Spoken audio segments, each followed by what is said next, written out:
Journée nationale d'action dans le secteur public, de nombreux défilés un peu partout en France et pas mal de perturbations dans les services publics. Confusion chez Alstom à Belfort. Hier soir, 54% du personnel avait approuvé les propositions du médiateur. Paradoxalement, la grève s'est durcie aujourd'hui. L'effet Delors agite la majorité. Le sondage donnant le président de la commission de Bruxelles vainqueur au second tour devant Édouard Balladur. Ce sondage BVA a accru le malaise au sein de la majorité alors que Raymond Barre condamne très fermement le principe même des primaires. Vive polémique après le vote l'autre nuit à l'Assemblée d'un amendement déposé par l'ancien juge Marceau, un amendement qui obligerait la presse au secret total de l'instruction. Les combats continuent en Bosnie, notamment dans la poche de Bihac. L'aviation de l'OTAN a de nouveau frappé 3 objectifs serbes. Madame, Monsieur, bonsoir. Le métier d'ambulancier mène à tout. Ce n'est pas Didier Auriol qui me démentira, lui qui vient de conquérir le titre de champion du monde des rallyes après l'abandon de l'Espagnol Carlos Sainz. C'est la première fois qu'un pilote français décroche ce titre mondial. Reportage de nos envoyés spéciaux en Grande-Bretagne, Laurent-Frédéric Bollet, Frédéric Pasquet. Ça fait 15 ans qu'il en rêvait. Didier Auriol à droite, Bernard Ocelli à gauche. Pour la première fois dans l'histoire du sport automobile, un Français est champion du monde des rallyes. Tout s'est joué ce matin dans la 24e spéciale. Nous sommes avec Carlos Sainz, l'adversaire d'Auriol. L'Espagnol va sortir de la route apparemment en faisant une faute. Il parlera pourtant de sabotage car quelques minutes plus tôt, des rondins de bois auraient été posés sur sa trajectoire. Il semble effectivement que des spectateurs aient placé ces rondins afin de préserver la victoire finale dans le rallye de l'Écossais Colin McRae. Carlos Sainz, même s'il repart, abandonnera peu après. Ce rallye de Grande-Bretagne se finit donc dans le doute et la suspicion. Sainz victime, du coup McRae a gagné et Auriol est champion du monde. Hier soir on disait on a encore 10% de notre côté, mais on n'y croyait pas vraiment, pas beaucoup tout au moins. Bon, aujourd'hui c'est fait et je crois que je suis vraiment très content. Bon, j'analyse ma course ici, pas très bonne, mais c'est toujours moi qui analyse comme ça. Je dis je vis course par course, donc je suis déçu de cette course. Mais après, j'ai un autre côté, j'analyse un petit peu la saison ou les saisons précédentes. Et là je me dis c'est quand même mérité, enfin un titre. On a bien cru son titre envolé quand dès le premier jour, il arrache pratiquement une roue dans ce passage délicat. À ce moment, il perd plus de 5 minutes sur Sainz, c'est énorme. Qui plus est, le lendemain, il repère encore 20 minutes en effectuant un tonneau au petit matin et en cassant un turbo. Rien n'allait plus pour Auriol, il n'avait plus qu'à espérer un coup du sort en sa faveur. Celui-ci est donc arrivé et voilà le Français couronné cette année où il a remporté 3 rallyes. À 36 ans, Auriol cueille les fruits d'une carrière brillante avec pas moins de 16 victoires en rallye. Avant de passer chez Toyota, il a couru longtemps pour Lancia et en 92, sans doute méritait-il déjà le titre. Cette année-là, il remporte 6 victoires mais abandonne la couronne au dernier moment au rack justement. Douce revanche donc pour Auriol qui n'oublie pas à qui il doit son sacre. Je crois qu'il est dédié, ça c'est très clair dans ma tête, il est dédié à mon père. Didier Auriol habite à Millau dans l'Aveyron. Ce soir, c'est sûr, on y fera la fête. Les fonctionnaires redoutent certains dérapages, d'où l'organisation d'une journée nationale d'action pour la défense du service public. L'occasion de retrouvailles pour les frères ennemis du syndicalisme, Force ouvrière et la CGT. Manifestation dans la plupart des grandes villes, à commencer par Paris, un défilé qui a rassemblé 80 000 manifestants selon les organisateurs et 20 000 selon la police. Reportage Elisabeth Esley, Luc Bachofen. Un cortège dont on ne voit pas le bout cet après-midi, boulevard Raspail. En faisant une moyenne, on peut estimer à 40 000 le nombre de manifestants. D'un côté du boulevard, Force ouvrière, conduite par Marc Blondel. De l'autre, la CGT, conduite par Louis Vianney. On défile ensemble, mais en gardant ses distances. Je me souviens que la dernière manifestation de ce genre que nous avions organisée, Marc Blondel était derrière et moi j'étais devant. Aujourd'hui, nous sommes au même niveau de la manifestation. Vous voyez que les choses avancent dans le bon sens. La journée d'action avait commencé dès le matin avec les fonctionnaires de l'équipement venus protester contre la réorganisation de leurs services prévue par leur ministre Bernard Bosson. Puis l'après-midi, c'est l'ensemble du service public qui manifeste. On dénonce la privatisation de certains secteurs et le manque d'effectifs, crucial dans les hôpitaux. Compte tenu des problèmes de chômage, eh bien là où il manque du personnel, eh bien il faut en mettre au service public et en particulier dans l'hôpital. Je suis venu manifester parce que je suis instituteur suppléant, que je touche 6 000 francs par mois, que j'ai pas de garantie d'emploi. On est en train de mettre un système de classification totalement arbitraire qui individualise les rémunérations et c'est en train de s'étendre dans l'ensemble des compagnies d'assurance. Leur salaire aussi les préoccupe. Pour eux, la revalorisation de 1% qui sera appliquée le 1er décembre ne suffira pas à doper leur pouvoir d'achat. Cette journée nationale d'action a entraîné pas mal de perturbations dans les services publics, le plus spectaculaire pour les usagers des transports, notamment dans la région de Toulouse. Reportage Sandrine Meurck, Gilbert Usan. Quai fantôme et gare quasi déserte, sans train mais aussi sans voyageurs.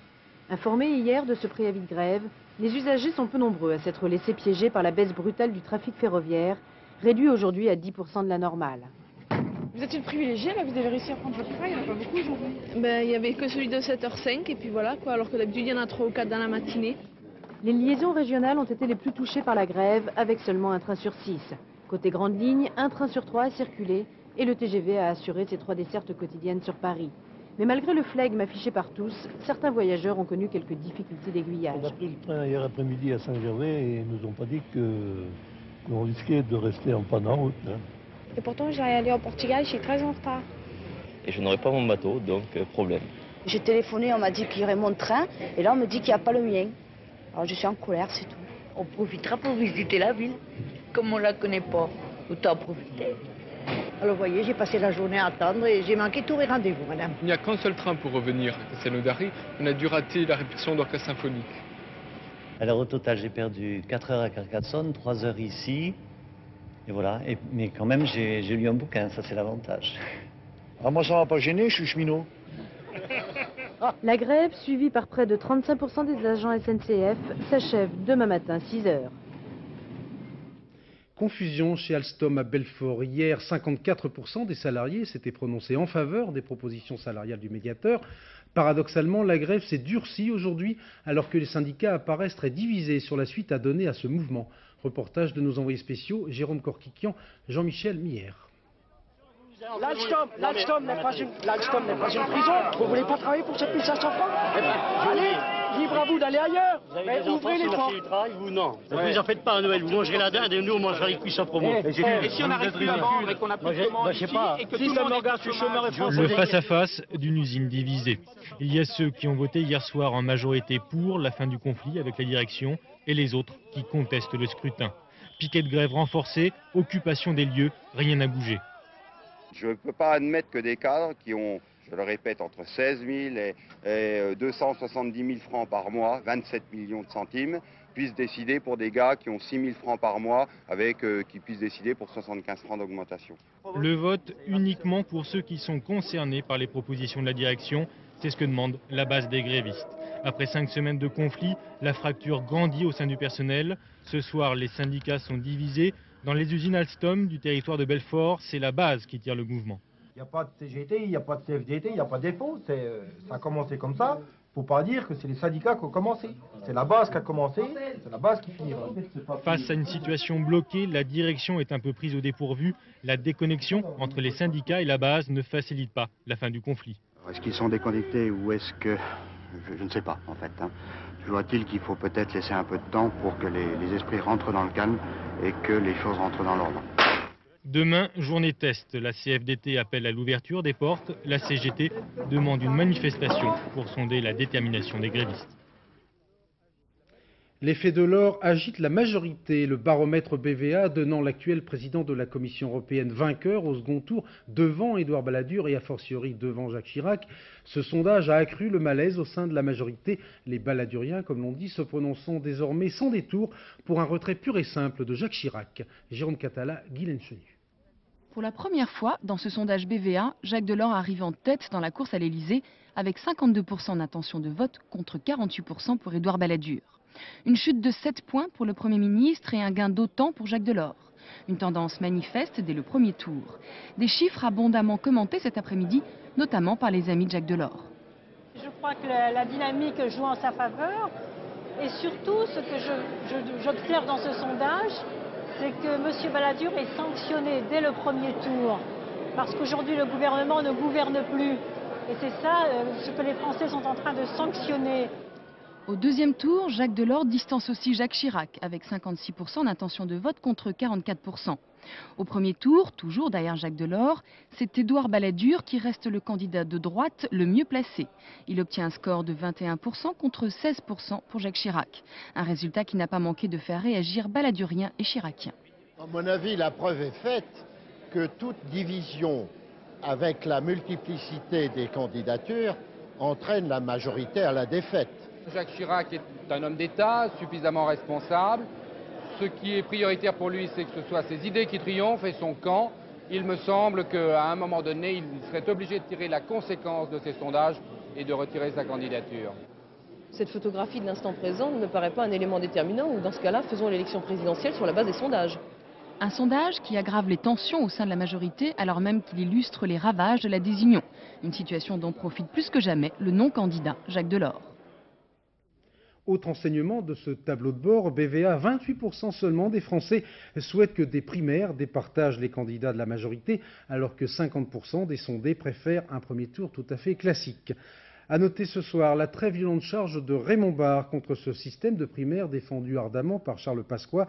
Pour l'ancien Premier ministre qui avait déjà qualifié ce système de trompe-couillon, l'organisation des primaires telle qu'elle est envisagée porte atteinte à nos institutions. Tous les républicains doivent s'y opposer, affirme Raymond Barre. Depuis cet après-midi, les députés se penchent sur la jeunesse à l'occasion d'un débat au cours duquel Michel Alliot-Marie va défendre les mesures gouvernementales décidées suite au dépouillement du désormais fameux questionnaire Balladur. Un groupe de jeunes a suivi ce débat à l'Assemblée et comme vous allez le constater, ces jeunes ne sont pas ressortis franchement enthousiastes. Ça discute au dernier rang de la galerie. Fabien et Yves, ex-leader du mouvement contre le CIP il y a 6 mois, ne perdent pas un mot de la déclaration du ministre de la Jeunesse. Je crois que ce qui est essentiel, c'est de montrer au contraire aux jeunes que nous ne sommes pas là pour remplir leurs rêves. Nous sommes là pour les rendre possibles. Eux, ces jeunes qui ont manifesté et fait la une des journaux en février et mars dernier, entendent aujourd'hui ce que leurs revendications sont devenues dans le débat parlementaire, dans un hémicycle aux 3/4 vide. Des milliers de jeunes ont cru être écoutés et entendus, et leur déception n'en sera que plus grande. Avec une telle mascarade, vous organisez la rupture avec les jeunes. Pour ou contre les mesures du gouvernement, les députés se sont succédés, les jeunes légèrement lassés et les places vidées. Quelle ambiance nulle, franchement. On aurait pu espérer quand même que, étant donné qu'on parlait jeunesse, qu'il y a eu quand même pas mal de manifs, on aurait pu espérer qu'ils soient un peu plus nombreux, que ce soit un peu plus passionnés. Mais effectivement, c'est un petit peu décevant. On pensait qu'on allait susciter plus d'intérêt de la part des députés. Apparemment, c'est pas le cas. On a revendiqué d'être respecté, d'avoir du boulot, qu'on soit pris en considération sur le plan professionnel, sur le plan de la formation, de l'insertion. Mais en réalité, on nous annonce qu'on va nous filer une carte jeune, qu'on va nous filer un bus pour que l'information vienne à nous et qu'on va nous donner un numéro où on pourra téléphoner pour avoir un tas d'informations. Je pense que le problème, c'est le déplacer, c'est pas le régler. Pas mal déçu par le débat parlementaire, le groupe de copains s'en va donc, sûrement vers un café, pour débattre entre eux de leurs idées, à eux les jeunes. Voilà l'occasion de vous signaler l'apparition aux éditions Syros de ce guide des 16-25 ans, un guide qui répond à toutes les questions très concrètes et très précises que peuvent se poser les jeunes actuellement. Dure semaine pour Bernard Tapie qui affronte un véritable marathon judiciaire. Première manche dès aujourd'hui devant le tribunal de Paris qui a tranché contre l'homme d'affaires et donc pour le Crédit Lyonnais en jugeant que ses dettes, environ 1,3 milliard de francs, étaient exigibles immédiatement. Philippe Boisserie. On n'est pas un téléphone qui marche. À sa sortie du tribunal, Maître Lévy cherchait un téléphone pour appeler son client, Bernard Tapie. Les nouvelles n'étaient pas très bonnes. Les juges venaient de déclarer caduc l'accord du 13 mars 1994. Bernard Tapie avait perdu la bataille, mais pas la guerre, selon son avocat. C'est un jugement qui constate qu'un protocole, faute de diligence de la part des deux parties, est devenu caduc, et que les créances dont le sort a été réglé par ce protocole sont exigibles, mais la chose très importante est que le tribunal n'a pas ordonné l'exécution provisoire qui était demandée par le Crédit Lyonnais. En effet, si Bernard Tapie et sa femme sont condamnés en tant que responsables du groupe à payer 338 millions de francs à la SDBO, filiale du Crédit Lyonnais, cette décision n'est pas forcément exécutoire. Et comme Bernard Tapie a annoncé que de toute façon il faisait appel, le paiement s'en trouve suspendu. Cela n'empêche pas le Crédit Lyonnais de crier victoire et d'annoncer qu'il passe à l'attaque. Nous sommes satisfaits que les prétentions du Crédit Lyonnais aient été reconnues dans la globalité Chacune de ces réclamations a été reconnue par le tribunal de grande instance de Paris. Alors quelles vont être les conséquences maintenant pour vous et pour Bernard Tapie dans la suite de cette procédure? Le Crédit Lyonnais va mettre tout en œuvre pour obtenir le remboursement des crédits qui ont été consentis au groupe Bernard Tapie. À cette fin, le Crédit Lyonnais a d'ores et déjà annoncé qu'il allait mettre en vente l'hôtel particulier de Bernard Tapie. Car les 338 millions de francs évoqués au procès ne constituent qu'une partie des dettes de Tapie aux Lyonnais. La banque possède déjà des titres exécutoires pour 200 millions, donc elle peut récupérer cette somme par tous les moyens, ou presque. Car vendredi, si le tribunal de commerce décide le redressement ou la liquidation judiciaire des sociétés de Bernard Tapie, ce sera un administrateur judiciaire ou un liquidateur qui prendra les choses en main, pas la banque et encore moins Bernard Tapie. Dans une interview accordée à l'hebdomadaire L'Express, Bernard Tapie n'exclut pas d'être candidat à l'élection présidentielle pour, je cite, « ne pas trahir ceux qui ont voté pour les radicaux ». Mais le député des Bouches-du-Rhône n'exclut pas tout à fait l'idée de soutenir Jacques Delors. À l'Assemblée, un amendement voté l'autre nuit en catimini par une dizaine de députés provoque déjà beaucoup de bruit et de fureur. Cet amendement, défendu entre autres par l'ancien magistrat Alain Marceau, vise à instaurer le secret absolu de l'instruction dans les affaires judiciaires dans le but de garantir la présomption d'innocence. Dominique Verdeillan. L'arrestation télévisée d'un meurtrier présumé comme ici dans l'affaire du quadruple crime à Torigné appartient-elle au passé, à une époque révolue, celle où chronique judiciaire rime avec faits divers et affaires. Du passé, les conférences de presse d'un procureur de la République. Du passé aussi, l'image d'un ministre incarcéré. Aujourd'hui, ni la défense, ni les victimes, ni les journalistes ne sont soumis au secret de l'instruction. L'ex-juge Alain Marceau préconise que, sauf avis contraire du mis en examen, l'information judiciaire ne soit révélée que lorsqu'un procès aura été décidé. Dans cette affaire, il s'agit avant tout de défendre une liberté essentielle de nature constitutionnelle, c'est la présomption d'innocence. Elle appartient à tous les Français. C'est un droit acquis, ça c'est un véritable droit acquis. Ce qui n'est pas un droit acquis, c'est la violation du secret de l'enquête ou du secret de l'instruction. Vendredi dernier, le bâtonnier de Paris avait déclaré devant le garde des Sceaux que secret et justice ne faisaient pas bon ménage. Aujourd'hui, avocats et magistrats condamnent l'amendement Marceau. Ce que je souhaite personnellement, c'est qu'on rentre dans un système de publicité contrôlé. C'est-à-dire qu'on ne laisse pas courir n'importe quel bruit, mais que régulièrement, l'information de l'opinion publique puisse se faire et qu'elle puisse se faire d'une manière équilibrée. C'est une loi de circonstance qui viserait en fait à refermer le couvercle sur toutes les affaires qui sont en cours pour essayer d'une certaine façon de protéger les personnalités qui ont été mises en cause dans différentes affaires. Si cet amendement était entré en vigueur il y a plusieurs années, l'affaire Grégory n'aurait sûrement pas fait la une de l'actualité durant une décennie. La presse et l'opinion l'auraient découverte 9 ans après les faits. Rappelons-le encore une fois, cette loi n'est pas définitivement votée. Les sénateurs ont leur mot à dire. Cet amendement a d'ores et déjà suscité une avalanche de protestations chez les syndicats de magistrats, chez les syndicats de journalistes aussi, mais chez bon nombre d'hommes politiques, Philippe de Villiers, et même y compris au sein du RPR. Benoît Duquesne, en France, le secret d'instruction, c'est un vrai problème avec pour l'instant aucune bonne solution. Oui, c'est vrai que la violation du secret de l'instruction peut avoir des conséquences dramatiques, surtout quand la publicité qui accompagne une mise en examen est bien plus importante que celle faite après un non-lieu éventuel.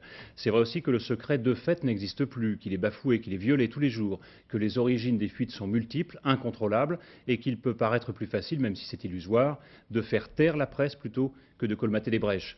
Tout cela est vrai, mais ça n'est pas nouveau du tout. Alors quelle urgence y a-t-il à faire voter de nuit et par surprise un amendement aussi catégorique sur un problème aussi grave? Quelle autre urgence, demande-t-on, que la floraison des affaires? La justice, pour bien fonctionner, a besoin de temps, de sérénité, d'un minimum de secret, et l'on ne conçoit pas de démocratie sans une bonne justice. La presse, elle, a besoin de rapidité, de liberté, et l'on ne conçoit pas non plus de démocratie sans une bonne presse. Alors, entre la transparence totale voulue par certains et le secret absolu voté hier, il existe sans doute une voie moyenne. L'urgence est d'en débattre. Des propositions existent comme par exemple la publicité de certaines étapes de l'instruction.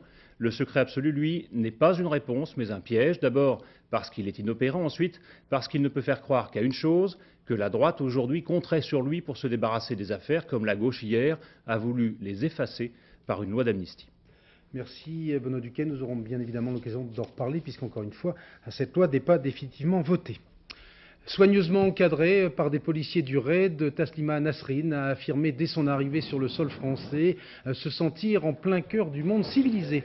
Cette femme de 32 ans, médecin et écrivain, condamnée à mort par les extrémistes musulmans du Bangladesh, a donné une conférence de presse dans le pavillon d'honneur de l'aéroport de Roissy, juste après son arrivée.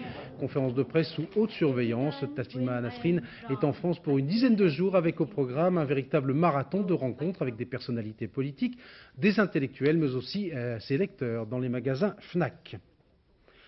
En Bosnie, la situation semble de plus en plus inquiétante, notamment dans la poche musulmane de Bihac, où les combats font rage. La Force-ONU s'est déclarée extrêmement préoccupée par le sort des casques bleus déployés dans cette région. Vive tension également à Sarajevo, où 350 casques bleus sont bloqués par les Serbes et où le sang a continué de couler. Après un nouveau raid de l'aviation de l'OTAN visant 3 sites de missiles serbes, Radovan Karadzic a promis la guerre totale. Gilles Rabine. Pour les habitants de Sarajevo, c'est déjà la guerre totale et depuis longtemps. Chaque jour, le tramway de la ville assiégée sert de cible aux tireurs embusqués, aux tueurs. Chaque jour, chacun des passagers joue sa vie, sans espoir, sans révolte. Ils sont sans armes et sans protection. Elle est l'une des 4 victimes d'aujourd'hui. Représailles, un homme tué, 3 femmes blessées. Elle s'en tire bien, une balle dans l'épaule droite. Finalement, l'OTAN aura frappé 2 fois dans la même journée des batteries de missiles serbes autour de la poche de Bihac, à Bosanska Krupa, Otoka et Dvor, mais parce que ces missiles menaçaient les avions de l'OTAN en patrouille, pas parce que les Serbes ont pénétré dans la zone de sécurité de Bihac, un sanctuaire pourtant officiellement protégé par les résolutions et les casques bleus de l'ONU. Les 3 raids menés par l'OTAN depuis lundi n'ont rien changé. Ce soir, la situation de Bihac est critique. Prise en tenaille par les Serbes de Croatie et les Serbes de Bosnie, les dernières lignes de défense sont sur le point d'être enfoncées. Demain, il sera peut-être trop tard. Marcel Ophuls, le réalisateur du Chagrin et la Pitié, s'est rendu 6 fois en Bosnie pour enquêter sur le journalisme en temps de guerre. Son film Veillée d'armes, un document de près de 4 heures, est sur les écrans depuis aujourd'hui. Ce document passionnant jette un regard décapant sur certaines pratiques journalistiques et sur l'utilisation de l'image à l'heure de l'information spectacle et du règne de l'audimat. Pascal Deschamps. Lever de rideau sur une race à part, profession, correspondant de guerre. Baroudeurs inconscients, héros des temps modernes ou ni l'un ni l'autre, une communauté hétéroclite d'hommes et de femmes aux motivations aussi personnelles que variées. Beaucoup sont morts, les survivants s'interrogent et Ophuls avec eux, mélangeant avec humour, fiction et réalité. Finalement, risquer sa vie, à quoi ça sert? You're a brave man. Go and break through the lines. And remember, while you're out there risking life and limb through shot and shell, we'll be in here thinking what a sucker you are. Goodbye. Quand je suis revenu du Cambodge, j'étais un petit peu en morceaux. J'avais un plâtre au bras et un plâtre à la jambe. J'étais bronzé, j'étais dans un taxi et le type me regarde dans le rétro, je vois ses yeux et il me dit sport d'hiver. Je réponds pas, j'étais de mauvaise humeur. Et au feu rouge, il s'arrête. Vous êtes souvent de mauvaise humeur, hein, Patrick? Au feu rouge, il s'arrête. Vous voulez pas réagir? Je vais pas me mettre de mauvaise humeur. Au feu rouge, il s'arrête, il me regarde et il me fait « Vous revenez de quelle station ?» Je lui dis « Phnom Penh ». Il fait « Phnom Penh, Phnom Penh. C'est dans les Alpes ?» Ça faisait 3 mois que j'envoyais des centaines de photos pour montrer ce qui se passait à Phnom Penh. Quelle leçon, quand même. Une communauté emblématique filmée ici dans un conflit qui ne l'est pas moins, la guerre en Bosnie. Des heures d'images, d'histoires tragiques. Dans les chaumières, l'impuissance ou le dégoût le disputent aux larmes. Et finalement, que reste-t-il de tout ça? Qu'est-ce qui reste? Oui, c'est un des dangers. Qu'est-ce qui Et reste c'est un des du dangers, problème? c'est ce que dit Magnier quand il, aussi dans le film, il dit... Moi, je crois que la phrase la plus terrible qu'on puisse dire à un journaliste qui revient de Sarajevo, c'est « t'as fait un bon sujet ». Parce que ça veut dire que on a réussi à émouvoir les gens comme au cinéma.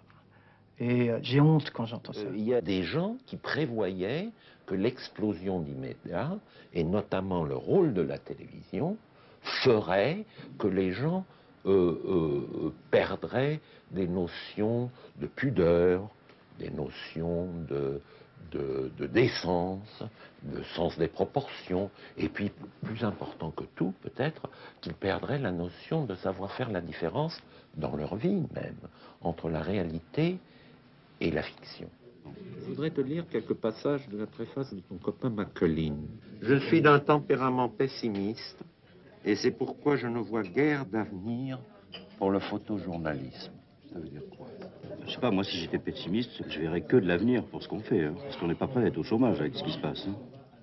Non, il voulait peut-être dire autre chose, c'est qu'à partir d'un certain moment, les gens ne veulent plus voir des choses désagréables. On va s'en occuper. Ils verront. Je veux maintenant photographier des paysages et des fleurs. Je me condamne à la paix. L'un s'est condamné à la paix, d'autres restent en guerre contre l'indifférence. Car le propos de ces reporters, relayé par Ophuls, est finalement très simple. C'est à l'opinion de choisir, de regarder les paysages ou la guerre. C'est à l'opinion de trancher. Finalement tout ça, à quoi ça sert? L'opération s'est déroulée dans le plus grand secret. Les Américains ont annoncé aujourd'hui le transfert du Kazakhstan aux États-Unis de 600 kg d'uranium enrichi. Commentaire du secrétaire américain à la Défense. Nous avons mis ce matériau nucléaire définitivement à l'abri du marché noir. Selon les spécialistes, en effet, cet uranium enrichi pouvait servir à la fabrication d'une vingtaine d'armes nucléaires. François Cornet. Nom de code de ce transfert vers les États-Unis, Opération Saphir. Des fûts d'uranium hautement enrichis stockés dans l'usine métallurgique d'Ulbinsky, à l'est du Kazakhstan, près de la frontière chinoise. Étape historique pour la Maison-Blanche dans la lutte contre la prolifération nucléaire dans la période d'après-guerre froide. C'est à l'initiative du Kazakhstan, après un accord conclu avec l'AIEA, le gendarme mondial du nucléaire, que ce transfert a pu s'effectuer. 600 kg d'uranium de classe militaire, hors d'atteinte maintenant d'éventuels trafiquants ou terroristes. Soulagement après cette première nucléaire du secrétaire américain à la Défense, William Perry. Nous venons de placer en lieu sûr suffisamment de matière nucléaire provenant de l'ancien arsenal soviétique pour fabriquer plus de 20 bombes nucléaires. L'opération Saphir aura-t-elle une suite? Les Américains le souhaitent. Le Kazakhstan, pour sa part, a montré l'exemple. Toujours dans l'ex-URSS, ces images tout à fait saisissantes tournées par nos envoyés spéciaux, Dominique Derda et Jean-François Bernigaud, près du cercle polaire, au fin fond de la Russie, où suite à des fuites dans un oléoduc, environ 60 000 tonnes de pétrole brut se sont répandues dans la toundra. Une catastrophe écologique majeure qui désespère, vous allez le voir, les habitants de cette région qui se sentent totalement abandonnés. Le pétrole a disparu sous la glace, mais il est toujours là, dans la rivière. Par moins 20 degrés, près du cercle polaire, le petit village de Kolva semble vivre comme si rien ne s'était passé. Certes, l'eau du puits a bien un goût étrange, mais ce n'est ni la première, ni sans doute la dernière fois. Depuis 20 ans que l'on exploite le pétrole dans la région, les fuites se succèdent, plus ou moins importantes, d'une année à l'autre. À des années-lumière de Moscou, Kolva, 500 habitants, est un village de nomades, chasseurs et pêcheurs, sédentarisés, il y a près de 2 siècles. La sonnerie annonce l'ouverture de l'unique magasin. On y trouve de tout, c'est-à-dire pas grand-chose, l'essentiel et encore. Jadis, la fierté de la patronne, c'était son poisson pêché dans les environs. Celui qu'elle vend désormais semble avoir mis des mois à venir d'Arkhangelsk, à 800 km plus à l'ouest. Le poisson qu'on a pêché au début de l'automne, il puait le pétrole et l'essence. Vraiment, c'était immangeable. Quand tu attrapes un poisson, dit ce pêcheur, quand tu le sors de l'eau, il est complètement noir. Les équipes de nettoyage ont dû attendre le froid et la glace pour s'aventurer dans les marécages alentours. Il n'y a ni route, ni chemin praticable. Le pétrole a donc eu tout le temps de s'infiltrer dans le sol. La tâche est immense, les moyens dérisoires. À Kolva, chaque famille subsiste grâce à 1 ou 2 vaches. L'été, c'est ici qu'elles viennent paître, ou au bord de la rivière. Bien sûr que ça m'inquiète, parce que le bétail va mourir. Mourir, pourquoi? Parce que dans les pâturages, partout, il y a du pétrole. À la ferme collective, on a déjà divisé par 2 les rations de fourrage. Les réserves sont minces et nul ne sait encore combien d'hectares sont recouverts par la marée noire. Alors mieux vaut faire des économies. D'autant que les bêtes ne quitteront l'étable qu'en juin, à la fonte des neiges.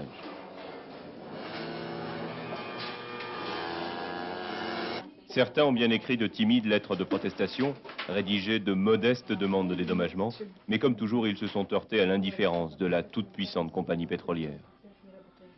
Les habitants se sont déjà plaints des dizaines de fois, mais personne ne les a écoutés. Alors ils ont perdu tout espoir et ils n'attendent plus rien. Plus rien que le dégel et les crues à venir. La nuit tombe tôt dans le Grand Nord et l'hiver dure si longtemps qu'il semble avoir façonné le caractère des hommes, fait de fatalisme et de résignation. François Mitterrand et Édouard Balladur ont assisté ensemble cet après-midi à Strasbourg aux cérémonies officielles marquant le 50aire de la libération de la capitale alsacienne. Commentaire de notre envoyé spécial Patrick Lecoq. Des soldats français et américains, des porte-drapeaux et derrière le président de la République, les plus hautes autorités de l'État. Strasbourg s'est souvenu aujourd'hui de sa libération il y a 50 ans. Le 23 novembre 1944, Leclerc et les soldats de la 2e DB, après avoir libéré Paris, respectaient le serment prononcé à Koufra en mars 1941. Jurez de ne déposer les armes que lorsque nos couleurs, nos belles couleurs, flotteront sur la cathédrale de Strasbourg. Serment respecté et libération de la capitale d'une région qui pendant plus de 4 ans s'est vue nier toute appartenance à la nation française. Le président de la République devait le rappeler. Ici, en Alsace, annexé, c'était aussi s'en prendre aux âmes comme au corps, quand était niée une identité qui n'a cessé de s'affirmer depuis 3 siècles. À l'issue de cette cérémonie, place Kléber, le président de la République s'est rendu à la mairie de Strasbourg à l'invitation de Madame Trottmann avant de s'incliner devant le monument érigé à la mémoire du général Leclerc. De son côté, M. Balladur, après avoir déposé une gerbe devant l'emplacement de l'ancienne synagogue de Strasbourg, incendiée dès les premiers jours de l'occupation, devait présider à un grand défilé militaire, point d'orgue de cette année du cinquantenaire de la libération du territoire. Strasbourg a été libéré le 23 novembre 1944 par les blindés du général Leclerc, cela au terme d'un raid éclair. Rappel signé Jean Corneille. Le 23 au matin, l'ensemble des groupes de la 2e DB part de Saverne à 7h15 précise. Ils se ruent vers leur objectif distant d'une 50aine de kilomètres et parcourent le chemin d'une seule traite. Il s'agit de surprendre l'ennemi. Une véritable tenaille va enserrer Strasbourg. Les Allemands, retranchés dans des forts, opposent une vive résistance aux abords de la ville. Mais à 10h30, Leclerc reçoit un message à son PC. Une colonne commandée par Rouvillois est entrée dans Strasbourg. Elle passe le Petit Rhin. Mais à 600 mètres du pont de Kehl, de puissantes défenses allemandes empêchent les troupes françaises de traverser le Grand Rhin et d'entrer en Allemagne. La vie s'est comme arrêtée après le brusque passage de Rouvillois à travers la capitale alsacienne. Alors on est arrivé dans une ville complètement déserte, et où les Allemands... lui, je crois, quand il est arrivé un peu plus tôt que moi, il a vu des Allemands qui sortaient des autobus, des voitures publiques. Et les Strasbourgeois ne se manifestaient pas, évidemment, parce qu'ils avaient peur des Allemands encore, ils ne comprenaient pas. Leclerc avait joué la surprise, et la surprise avait parfaitement réussi. Enfin, le 25, général Waterroth, commandant allemand de la place de Strasbourg, capitule avec 600 hommes. C'est alors la reddition des autres forts, des casernes, au total 6000 prisonniers allemands. Le 26, dans l'après-midi, sur la place Kléber, qui vient de retrouver son nom, Leclerc passe en revue ses troupes. Le serment qu'il a fait, 3 ans et demi plus tôt, le 2 mars 1941, en Afrique, à Koufra, de ne déposer les armes que quand le drapeau français flotterait sur Metz et Strasbourg, était respecté. Combien de temps peut tenir un pays avec 5 millions de pauvres? C'est avec cet avertissement que 30 associations ont présenté aujourd'hui leur campagne d'alerte contre l'exclusion. À ce sujet, à noter une expérience quasiment unique en France, la création dans le Pas-de-Calais, il y a maintenant 1 an et demi, d'une agence immobilière qui se charge de reloger les familles qui se retrouvent à la rue. Une expérience plutôt concluante, comme vous allez pouvoir en juger avec ce reportage de Benoît Gadret et Georges Tillard. Fiers de montrer leur nouveau logement, cette famille s'est enfin installée dans une grande maison dotée de plusieurs chambres, de quoi loger les 4 enfants. Déjà que les enfants aient leur propre chambre, gamins à 11 ans, les filles 15 et 16 ans bientôt, donc ils ont besoin de se retrouver, pas mélanger avec leurs frères quand même. La famille a tout connu, des maisons insalubres jusqu'à l'hébergement chez des amis pour ne pas se retrouver à la rue. Pas de fiche de paie, Philippe Tavernier est au chômage, des ressources essentiellement constituées d'allocations, d'où la difficulté de trouver un logement. Voilà, même assistance sociale qui nous a dit, vous mettez M. Tavernier à la porte, vous allez au foyer Arras avec vos enfants. On n'avait pas gagné au loto, donc il y avait cette solution-là. C'est grâce à cette agence immobilière à vocation sociale que cette famille a donc trouvé un logement. Financée en grande partie sur des fonds publics, l'agence prend en charge la caution du locataire et offre une réelle sécurité aux propriétaires. Les garanties qui nous sont consenties, à savoir 18 mois de loyer au cas où le locataire ne paierait pas, sécurisent et rassurent tout de suite le propriétaire. L'agence immobilière assure par ailleurs un suivi social des familles et veille à ce que le loyer soit bien payé. Le locataire, c'est pas parce qu'il a des faibles ressources qu'il ne peut pas payer. Il bénéficie de l'allocation logement, donc à nous de calculer le reste à charge pour ce locataire, même si donc il a des faibles ressources.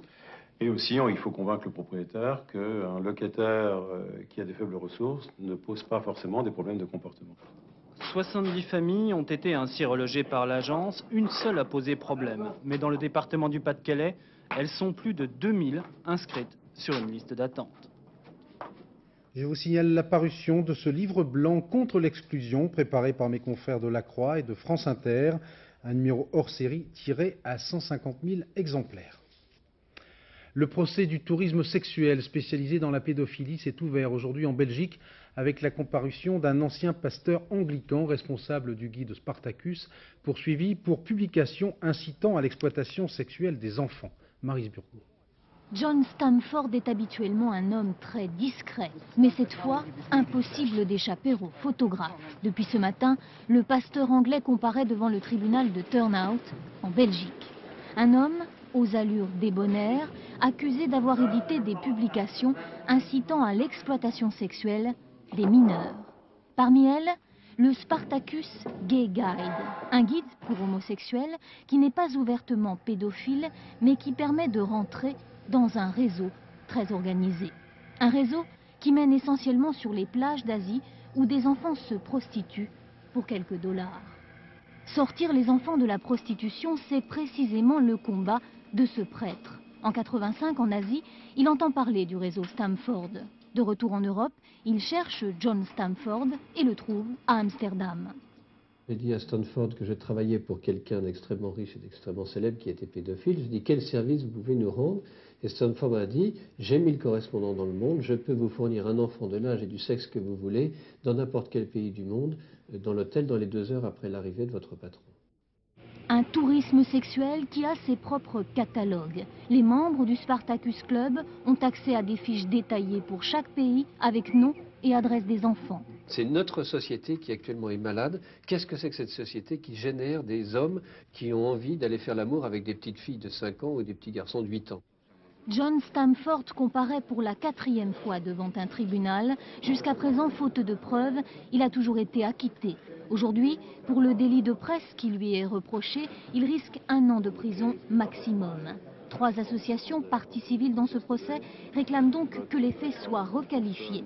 Selon elles, les activités de Stamford sont criminelles et relèvent du proxénétisme actif. On croyait tout savoir sur le scandale du dopage dans les ex-pays de l'Est, funeste erreur. On vient d'apprendre que des athlètes féminines de l'équipe soviétique de gymnastique au JO de 68 devaient se retrouver obligatoirement enceintes quelques semaines avant la compétition pour se faire avorter tout de suite après, car médicalement, une femme enceinte produit un nombre plus important d'hormones masculines, ce qui la rend plus compétitive. Ce sont ainsi des gamines d'une 15aine d'années à peine que l'on est obligé à recourir à cette pratique, si l'on peut dire. François Brabant. C'est une chanson russe qui parle de Blanche-Neige, de pureté et d'idéal. Une chanson qu'on croyait faite pour les gymnastes soviétiques de 1968, ces jeunes filles souriantes, championnes olympiques à Mexico. Blanche-Neige, c'était Olga Kovalenko, la blonde, médaille d'or avec son équipe. Mais voilà, Olga n'était alors déjà plus une petite fille.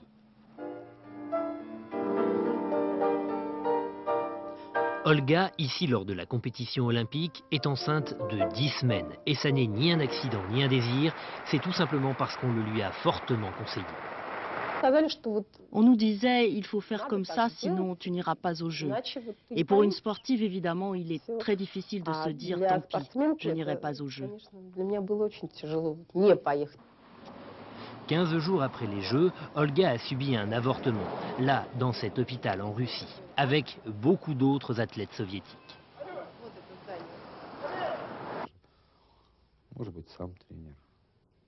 Le système paraissait quasi automatique. Surtout que les petites filles étaient émerveillées par les résultats obtenus et par tout ce qui s'en suivait. La gloire et tout ce qu'elle a avec. Lors des 3 premiers mois de la grossesse, le volume cardiaque s'accroît, les globules rouges augmentent, le transport de l'oxygène se fait mieux et avec un entraînement adéquat, on peut gagner environ 30% de rendement physique. Olga Kovalenko a aujourd'hui 44 ans, une petite fille et pas mal de remords. Elle aime toujours le sport, elle l'enseigne même à l'occasion et elle a décidé de parler, elle doit avoir de bonnes raisons. Fin de ce journal dédié à un homme très attachant et un grand professionnel qui vient de nous quitter, Jean-Michel Boussaguet, réalisateur entre autres de La course autour du monde ou encore du Grand Raid sur France 2. Jean-Michel Boussaguet est parrain en quelque sorte de toute une génération de reporters. Vers minuit, vous retrouverez Catherine Sellac pour le dernier journal. Ensuite, invité du Cercle de Minuit vers minuit 15, Valéry Giscard d'Estaing pour son roman Le Passage. Demain, aux 4 vérités, à 7h50, Gérard Morin recevra le président de la Fédération française des banques alimentaires. Cela à l'occasion du lancement de la collecte nationale pour l'aide aux plus démunis. Bonne fête au Clément. Dans un instant, la météo de Sophie Davant. Toujours grisaille et douceur au programme. Demain à 13h, vous retrouverez Daniel Bilalian et j'aurai le plaisir de vous retrouver à 20h. Excellente soirée. Merci.